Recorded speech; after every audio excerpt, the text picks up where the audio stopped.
কর্মী সভা ও 21শে জুলাইয়ের সভাকে সাফল্যমণ্ডিত করতে প্রস্তুতি সভা সাগরদিঘি ব্লকে। সাগরদিঘি বিধানসভার বিধায়ক বাইরন বিশ্বাসের নেতৃত্বে বারালা তৃণমূল কংগ্রেস কমিটির উদ্যোগে এক বিশাল কর্মী সভা ও 21শে জুলাইয়ের সভাকে সাফল্যমণ্ডিত করতে প্রস্তুতি সভা অনুষ্ঠিত হলো সাগরদিঘি ব্লকে। এদিন অর্থাৎ বুধবার এই সভায় বিজেপির সংখ্যালঘু সেলের মুর্শিদাবাদ জেলার সভাপতি বিজেপি ছেড়ে বিধায়ক বাইরন বিশ্বাসের হাত ধরে আনুষ্ঠানিকভাবে তৃণমূল কংগ্রেসে যোগদান করেন। আজকের এই জনসভায় যথেষ্ট দলীয় কর্মী সমর্থকদের ভিড় লক্ষ্য করা যায়।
ব্লক নেতৃত্ব, অঞ্চল নেতৃত্ব,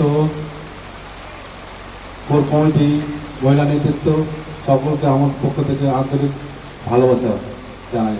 সর্বোপরি আমার বাংলা অঞ্চলের জনগণ যারা এতক্ষণ ধরে ধৈর্য ধরে বসে আছেন, আমি কোনো কারণবশত একটু লেট হলো আমার আসার জন্য, তার জন্য আমি ক্ষমা চেয়ে নিচ্ছি। 21শে জুলাই আজকে প্রোগ্রামটা, এই সভাটা 21শে জুলাই নিয়ে আছে। 21শে জুলাই আমরা সব প্রোগ্রামটা পুরোপুরি ভালোভাবে সম্পন্ন করতে পারি, যাতে 11টা অঞ্চল থেকে আমরা লোক নিয়ে যাবো এবং সাগরদিঘি সব থেকে হাইয়েস্ট লোক যাবে। আর